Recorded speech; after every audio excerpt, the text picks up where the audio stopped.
Hey guys, coming to you again with another What's Next. This one's on undefeated former junior middleweight champion Jaime Munguia. Munguia fought in the main event of a DAZN card on Saturday, January 11th, when he when he made his debut at middleweight and took on Spike O'Sullivan. This ended up being a really good action-packed fight. The two went back and forth in a straight-up slugfest, and but he got hurt in the fight. Munguia did. He knocked, but he ended up knocking out O'Sullivan impressively when he started establishing his jab. He really had a power jab working that was basically a power punch. That's why I say a power jab, because he was snapping the head back of O'Sullivan in that second half of the fight, and then finally finished him off in the 11th. But it was a good debut at 160 for Jaime Munguia. I currently have him number 9 in the division, so let's run through the top 10 as we see what's next for Jaime Munguia.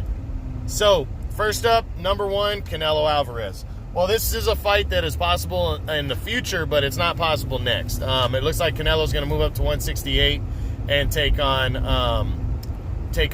Billy Joe Saunders next. I think this is a fight that they're waiting on for later on until Munguia becomes more believable, becomes a little bit bigger of a name, and then they can throw him in against Canelo and it would make sense. So not going to happen next. Triple G Gennady Golovkin at number 2, the IBF champion. You know what? I wouldn't completely rule this fight out. Triple G, if he does not get, it doesn't look like he's going to get a May fight with Canelo, but he wants the September fight with Canelo. If that fight doesn't happen for September, I could see Triple G and Munguia locking horns.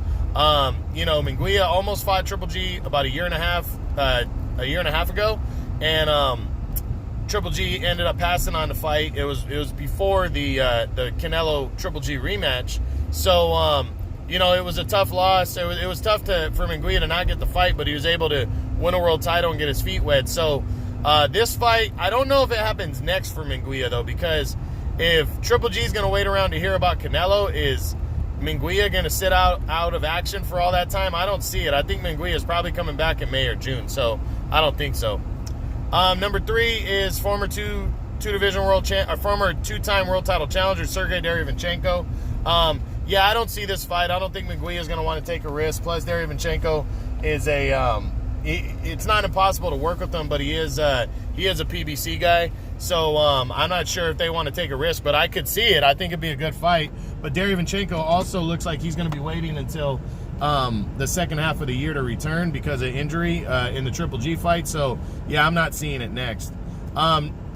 Next at number 4 is the undefeated Jermall Charlo, the WBC middleweight champ. Munguia, this was one of the names that he called out. He called out Canelo, Triple G, and Charlo. I think he would love a fight with Charlo. I think it'd be a fucking slugfest. Charlo looks to have better options, though, and right now I think he's probably going to go after those. I'd put it as a slight possibility, but I don't know. For some reason, I don't see Golden Boy and the PBC working together to make this fight happen next. So, I don't know. I'm going to say no to this one. Next at number 5 is interim champion Chris Eubank Jr. Another one, I just don't see it. I think Eubank aligning himself with the PBC, he possibly could be next in line for Jermall Charlo. Or something else like a fight with Sergey Derevyanchenko. So I really don't see Eubank taking a risk against Munguia right now, and the two sides working together. Number 6 is the undefeated WBO champion Demetrius Andrade. Now here's a fight that I could possibly see happen, because Munguia coming into the month was the number 1 contender in the WBO. Now, the WBO always redoes their rankings, but Munguia was ranked number 1. He beat a solid middleweight in Spike O'Sullivan, and Andrade's starving for an opponent. But does Munguia want to face a guy with Andrade's style?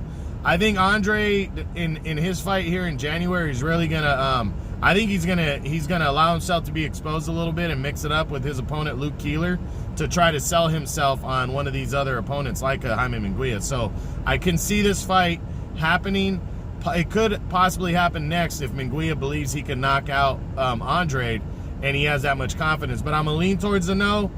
There's a reason people avoid Andrade. He has an ugly style, and it's hard. Even if you beat him, it would be hard to look good against a guy with his style. So I'm going to lean towards the no. I think Munguia is just a little too green to take a chance against a guy like Andrade, especially when he has fighters like Triple G and Canelo waiting in the wings for him later on. So I'm going to lean towards the no.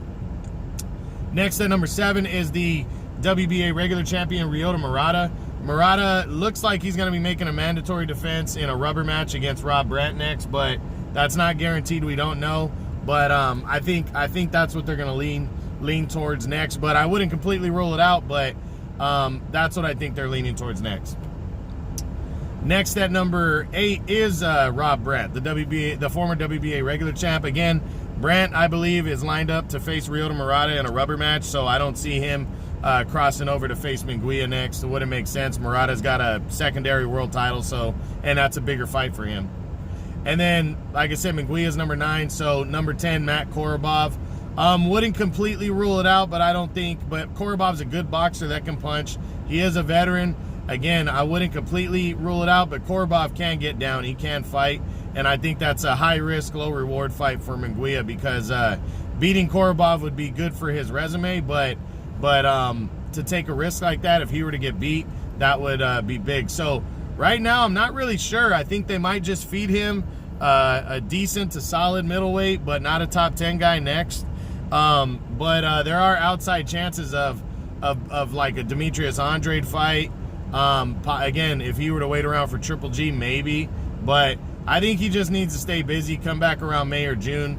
I'm really not seeing him fighting anybody in the top 10 next, but I think it's possible. I think Andrade would probably be the best possibility if he takes on a top 10 guy, but he'd really have to believe that he could win that fight. So we'll see what happens.